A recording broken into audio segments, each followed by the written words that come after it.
പ്രിയമുള്ളവരെ, വചനജ്വാല 1183 ദിനത്തിലേക്ക് പ്രവേശിക്കുന്ന ഇന്ന് നവംബർ 26 ചൊവ്വാഴ്ച എല്ലാവർക്കും സുന്ദരമായ ഒരു സുപ്രഭാതം ആശംസിക്കുന്നു.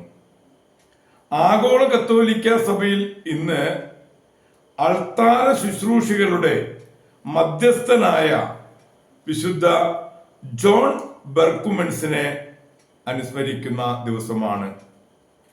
1599 മാർച്ച് 13 ലൂവൈന് അടുത്തുള്ള ഡീസ്റ്റ് എന്ന ചെറിയ പട്ടണത്തിലാണ് ജോൺ ബെർക്കുമെൻസ് ജനിച്ചത്. ഒരു സഹോദരൻ ഈശോ സഭയിലും മറ്റൊരു സഹോദരൻ അഗസ്റ്റീനിയൻ സഭയിലും ചേർന്നു. 13 വയസ്സിൽ ലത്തീൻ കവിത എഴുതി. ഒഴിവു സമയങ്ങളിൽ അമ്മയെ ശുശ്രൂഷിച്ചിരുന്നു. 16 വയസ്സിൽ ഈശോ സഭയിൽ ചേർന്നു. പിതാവ് ഇടവക വൈദികനാകാൻ നിർബന്ധിച്ചെങ്കിലും 17 വയസ്സിൽ നൊവീഷ്യേറ്റിൽ ചേർന്നു. അക്കൊല്ലം തന്നെ അമ്മ മരിച്ചു. 2 വർഷം കഴിഞ്ഞപ്പോൾ പിതാവ് വൈദികനായി. എന്നാൽ 8 മാസമേ പിതാവ് ജീവിച്ചുള്ളൂ. പഠനകാലത്തിൽ ദിവസവും 2ഉം 3ഉം കുർബാനയ്ക്ക് കൂടുമായിരുന്നു. എല്ലാവർക്കും പ്രിയങ്കനായിരുന്നു ബെർക്കുമെൻ. 22 വയസ്സിൽ പനി പിടിപെട്ടു. വിശുദ്ധ അലോഷ്യസിന്റെ ജീവചരിത്രം വായിച്ചു കേട്ടു. ജപമാലയും കുരിശുരൂപവും നിയമപുസ്തകവും കയ്യിൽ പിടിച്ചാണ് അദ്ദേഹം ഈ ലോകത്തോട് യാത്ര പറഞ്ഞത്. പ്രിയരെ, ഇന്നു തന്നെ ആഗോള സഭയിൽ പോർട്ട് മോറീസിലെ വിശുദ്ധ ലയോനാർദിനെ അനുസ്മരിക്കുന്ന ദിവസം കൂടിയാണ്. ജനോവ ഉൾക്കടലിന് സമീപം പോർട്ട് മോറീസിൽ ജനനം, റോമായിൽ വിദ്യാഭ്യാസം, ഫ്രാൻസിസ്കൻ സഭയിൽ വൈദിക പദം സ്വീകരിച്ചു.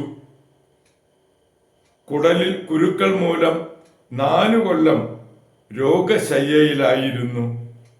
പാപികളുടെ മാനസാന്തരത്തിന് പ്രയത്നിക്കാമെന്ന് പ്രാർത്ഥിച്ചപ്പോൾ സൗഖ്യം ലഭിച്ചു. 44 വർഷം മധ്യ ഇറ്റലിയിലും ദക്ഷിണ ഇറ്റലിയിലും ധ്യാന പ്രസംഗങ്ങൾ വഴി നടത്തി. ഒരുപാട് വഴിക്കവലകളിലും കഠിന പാപികളെ മനസ്സ് തിരിക്കാനും ദൈവസ്നേഹം പുനർജനിപ്പിക്കാനും കഴിഞ്ഞു. റോമൻ കൊളീസിയത്തിൽ ഉൾപ്പെടെ 571 സ്ഥലത്ത് കുരിശിന്റെ വഴി സ്ഥാപിച്ചു. ഒരിക്കൽ റോമായിലെ പ്രസംഗത്തിൽ മാർപ്പാപ്പയും കർദിനാൾമാരും പങ്കെടുത്തിരുന്നു. ആധ്യാത്മിക കൃതികൾ 13 വാല്യമായി പ്രസിദ്ധീകരിച്ചിട്ടുണ്ട്. 75 വയസ്സിൽ വിശുദ്ധ ബനവന്തുര ആശ്രമത്തിൽ അന്ത്യം. വിശുദ്ധ ലയോനാർദിന്റെയും അൾത്താര ശുശ്രൂഷകളുടെ മധ്യസ്ഥനായ വിശുദ്ധ ജോൺ ബെർക്കുമെൻസിന്റെയും മധ്യസ്ഥം യാചിച്ച് ഇന്നത്തെ വചനവായനയിലേക്ക് നമുക്ക് പ്രവേശിക്കാം.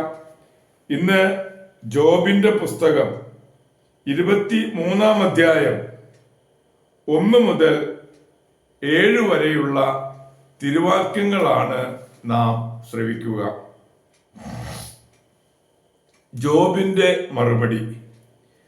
ജോബ് പറഞ്ഞു, ഇന്നും എൻ്റെ ആവലാതി തിക്തമാണ്. ഞാൻ എത്ര വിലപിച്ചിട്ടും എൻ്റെ മേലുള്ള അവിടുത്തെ കരം ഭാരമേറിയതാണ്. എവിടെ ഞാൻ അവിടുത്തെ കണ്ടെത്തുമെന്നറിഞ്ഞിരുന്നു എങ്കിൽ അവിടുത്തെ സിംഹാസനത്തെ സമീപിക്കാൻ കഴിഞ്ഞിരുന്നു എങ്കിൽ എൻ്റെ പരാതി അവിടുത്തെ മുൻപിൽ ബോധിപ്പിക്കുകയും ഞാൻ ന്യായവാദം നടത്തുകയും ചെയ്യുമായിരുന്നു. അവിടുന്ന് എനിക്ക് എന്ത് പ്രത്യുത്തരം നൽകുമെന്നും എന്നോട് എന്ത് സംസാരിക്കുമെന്നും ഞാൻ അറിയുമായിരുന്നു. അവിടുന്ന് എൻ്റെ ശക്തിയുടെ മഹത്വത്തിൽ എന്നോട് ന്യായവാദം നടത്തുമോ? ഇല്ല, അവിടുന്ന് ഞാൻ പറയുന്നത് ശ്രദ്ധിക്കും. നീതിമാന് അവിടത്തോട് വാദിക്കാൻ കഴിയും. എൻ്റെ വിധിയാളൻ എന്നെ എന്നേക്കുമായി മോചിപ്പിക്കും. ദൈവത്തിൻ്റെ തിരുവചനമാണ് നാം ശ്രവിച്ചത്. പ്രിയമുള്ളവരെ, എല്ലാവർക്കും നല്ല ഒരു ദിവസം ആശംസിക്കുന്നു. ഇന്ന് ചൊവ്വാഴ്ച. എല്ലാവർക്കും ഒരിക്കൽ കൂടി നന്ദി അറിയിക്കുന്നു.